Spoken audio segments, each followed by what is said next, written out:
I've noticed, Danny, that you've been with us for like almost the entire time. I had to walk my dog for a little bit and get a bite to eat. But I will also say I'm a little bit nervous following Dr. Cam. I was not familiar with her, but I'm going to get familiar with her work because I don't remember the last time I heard someone articulate so succinctly and poignantly the the things that are true about student behavior and why they act the way they do. So she was amazing. Yeah, She really is. I agree. She is. And All I right, well, appreciate that you called that out too. Yeah. I know, seriously, but you're not doing yourself justice. So I'm going to go through your expertise, Mr. Danny Steele. Steele Thoughts on social media. If you're not accustomed to that name, you need to make sure that you're following him. So Danny Steele has worked for 31 years in education as a principal, assistant principal, teacher, coach, and assistant professor of instructional leadership. In 2025, Mr. Steele here was recognized as Alabama's Assistant Principal of the Year, and in 2016, he was recognized as Alabama's Secondary Principal of the Year, written 6 books. That's incredible. And 2 of those with the wonderful Todd Whitaker. And I know you're a speaker, you work with school districts all over this country, and I think the proudest thing you are is a father of 3, and of course, with your wonderful wife in the state of Alabama. So with that, Danny, thank you so much for joining us tonight. Well, it's quite an honor to be with you guys. I appreciate you having me on. Awesome. Good. Well, Charlie, you want to kick us off? I do, because I want to know. I get to like learn all about these new speakers. I mean, that I haven't. Now, Danny, you and I actually met when I have my old podcast. We talked about that before. But right now, what I love is that you have a great perspective about the school leader's role in student behavior. I mean, you lived it. You're in that role, and the work you do now is so supportive. So can you tell people what the role is, like school leader's role in student behavior specifically? Well, I tell young administrators that they will be defined by their ability to support their teachers. And so certainly probably the most salient challenge that teachers deal with now is student behavior. And so administrators are going to be right in the mix on a daily basis. As a young assistant principal, that's all I did all day, every day, was handle discipline referrals. So learning how to support teachers with the challenging behavior, and at the same time, always do right by the kid and try to cultivate positive relationships with those students. That's the big challenge for administrators. There's also opportunities sometimes for, ideally, like at the point the teacher is so frustrated with the disrespect or the disruption that they've got to send the kid out of the office, like everybody loses, because then they're not getting the valuable instruction that the teacher has to offer. So ideally, there are opportunities to work with the teacher to try to manage the behavior in a way that it doesn't get so out of hand that they've got to send the kid to the office. Yeah. What's different now than when you were in that role, do you think? Well, I mean, I've heard a lot of stories about how COVID has changed student behavior in recent years, that they have less self-control. I've heard stories about how cell phones have had such a negative impact. Fundamentally, I was a school administrator for 22 years, and so it's 22 years of dealing with behavior. I see a whole lot more consistent than things that have changed. I mean, yeah, the drama that has escalated with Instagram in school, the attention span that has been reduced. Yeah, those are real things. But for the most part, the dynamics that like Dr. Cam talked about in terms of students just want to have their needs met, like that's universal and that's just not changing. Yeah, for sure. All right. So I know you have taught, folks about classroom management, both probably as an administrator, but then also as an assistant professor. So what are some of the secrets that you like to discuss or share with other educators as far as effective classroom management? Well, several things. And, I love talking about this stuff. So sometimes you just got to cut me off. Nope. Let's go, But Danny. uh, the best classroom management tool is a good lesson, right? No kid ever really got in trouble who was engaged in learning. So having good lessons and be prepared, not having dead time, that's kind of basic. Um, Remember that everything you do in the classroom, everything you say, everything you do, it either undermines or enhances your authority. There's really not much in between. Um, I tell young teachers, um, that any sort of behavior that's unacceptable, they need to handle immediately and decisively, and that means different things in different contexts.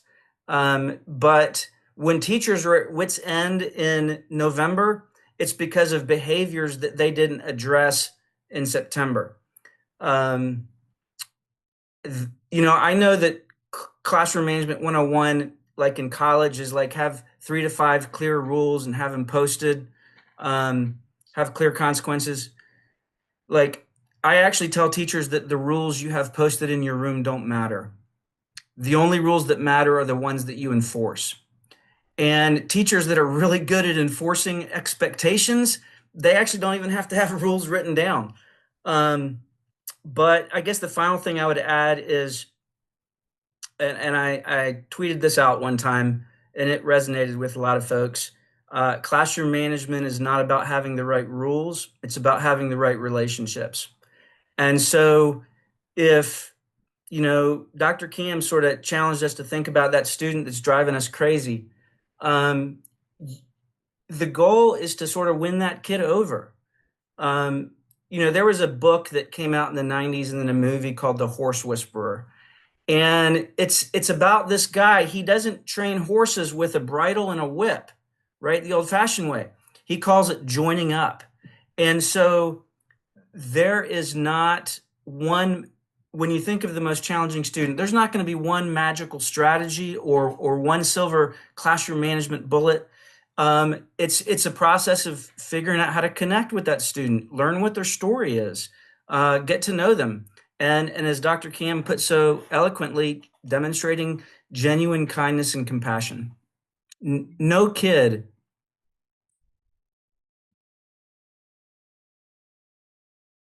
wants to be in trouble, right?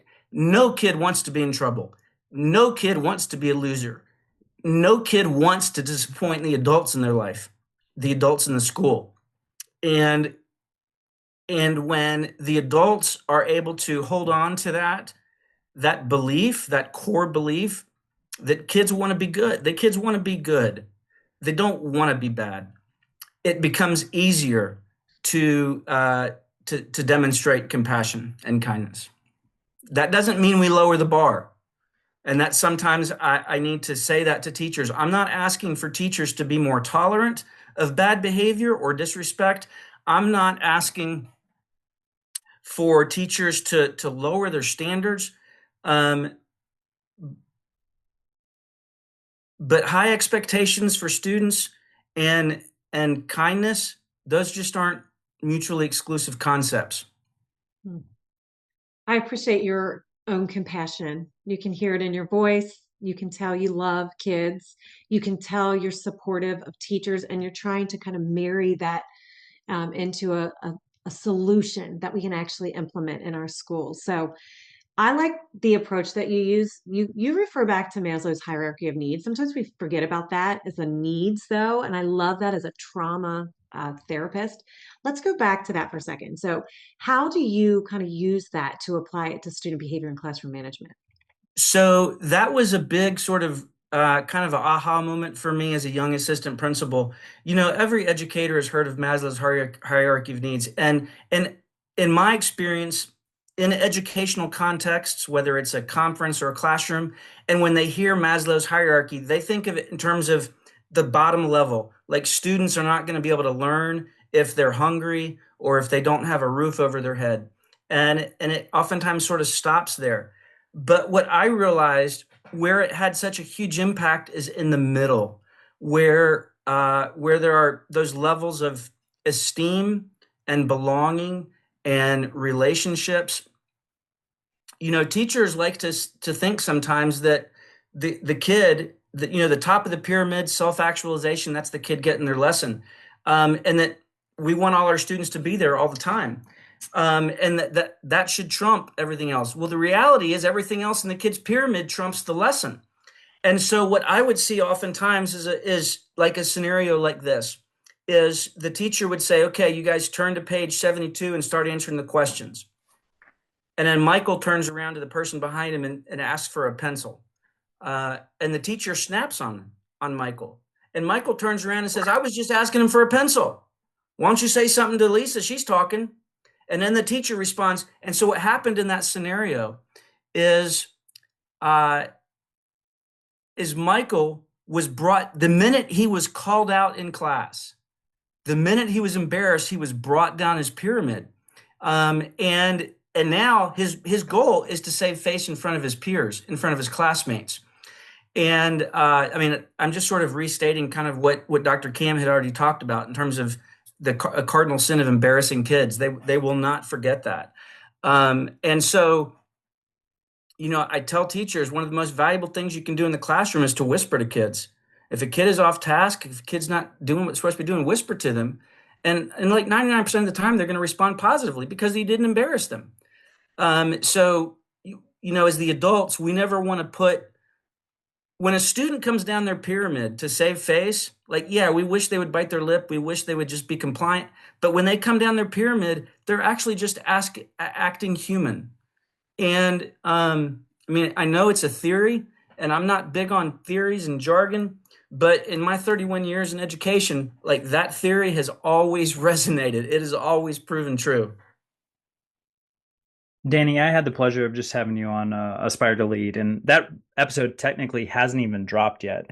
So, but in that conversation, we talked about expectations and also accountability. And I loved how you framed this. Now, originally it was like potentially administrator to teacher, but I also made the point that I think it could be teacher to student also.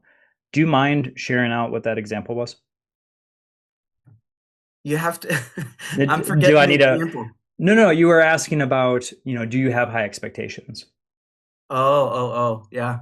So I love the idea of asking strategic questions that Yeah. sort of lock in the other person to kind of where you're trying to go. So in the context of our podcast, it was about asking a staff member that you're having to have a hard conversation. Do you have high expectations of yourself? And they're going to say yes. Okay. Do you want me to have high expectations of you? Yes. And so right there, that staff member is inviting accountability. So I'm reminded of a time with my own middle schooler. He was in the Yep. 8th grade, and maybe this is the one I told you. But I thought my kids were smart. I was a biased dad, like most parents, but I don't want to be hovering helicopter, putting pressure. You got to have all A's. But I really kind of wanted good grades because I knew he was smart. So I said, DJ, is it reasonable of me to expect you to do your best? Yeah. Like pretty much every kid is going to say yes to that, as long as it's asked in a genuine, non-snarky way. And then my next question was, okay, well, in terms of like grades right now, what would you say your best is? And he said, A's. Okay. All right. Then that's what I hope we see on the report card. So, if you're having a one-on-one conversation with a student out in the hallway, and again, you don't have it in front of the class, it's out in the hallway because we're not going to embarrass them. Sarah, is it reasonable of me to expect you to be respectful? Yeah. Like I've never run into a student in my career that said, no, that's not reasonable. But it's about not trying to pull a power play, right? You don't want to talk down to kids, you don't want to talk at kids, you just want to talk with them. And like kids, basically from middle school and high school, like kids really wanted to be talked to like they're adults. Talking down to kids is one of the best ways to turn them off.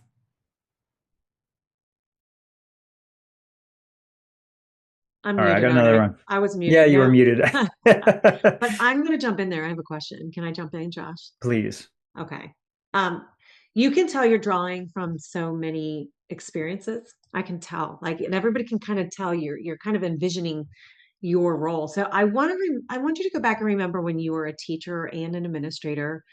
Was there like a changing thought you had or a shift in your lens, like an aha moment when you were managing student behavior that kind of led you to where you are today? Um, I'll try to tell two quick stories. My first year as an AP in 2001, there was a student named Cedric, and he's what we called hard. Like he was as belligerent and defiant as they come. And like he wasn't responding. I was pretty good at connecting with even challenging kids, but there was just a wall, and he was skipping class and everything was going wrong. I was determined to somehow break down the wall, and so he was sitting in my office, and I said, Cedric, we all have challenges in our life. Uh, we all have mountains that we're trying to climb. What would you say is one of the challenges in your life? And he said, I don't have anybody to take care of me. He was a 16-year-old kid who lived with an 80-year-old invalid grandmother. And I was just continually aggravated with him because of his attitude and not realizing that, man, we're all lucky he's just showing up to school. Like, it's a miracle that he's here. A second story, I was a principal at a big high school. And, I'm always out in the hall at class change. And 1,800 kids. So it's easy to get lost in the shuffle here. And, we had one of these archaic, this was a number of years ago. And so in our archaic dress code, it still said there can't be hair of any unnatural color, right? And that sort of has gone by the wayside in a lot of schools now, but we still had that. And I see this student at class change, which said, her hair was like fire engine red. She was like a sophomore. And I stopped her because as an administrator, I'm supposed to set the example with enforcing the dress code, right? So I stopped her. I'm going to call her Maria. Maria, that you're not allowed to have that. Like, you need to change that hair color. And she's kind of acknowledged and kind of went on her way. I didn't even know her. She'd never been sent to the office, and clearly none of her 6 teachers cared about her hair color because she'd never been sent to the office. But I know that I better set the example as the principal in enforcing the dress code. If I let her go, some teacher is going to see me on it and call me out. Like 2 days later, I see her and it's still red, fire engine red. I stopped her again. Like, Maria, you've got to change that hair color. Like, it's not allowed. It's not my rule. It's in the code of conduct. Yes, sir.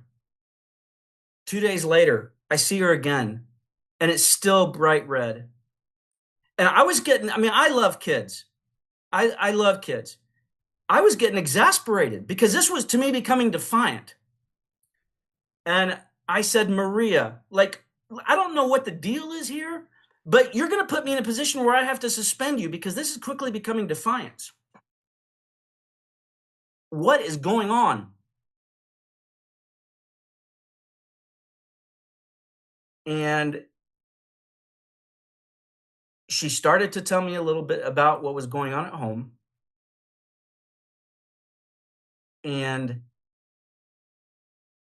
she said, Dr. Steele, right now, the color of my hair is the only thing in my life I can control.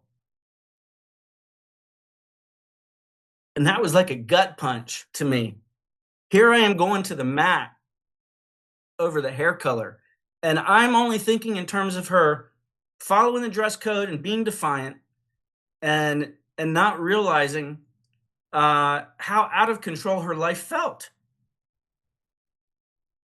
So those are two stories that just, Charlie, like, I'll never forget those, right? In our career, we always have formative moments that shape us. And that first story was from 24 years ago. And I'll never forget them. And it's a constant reminder that we just don't know what students are dealing with.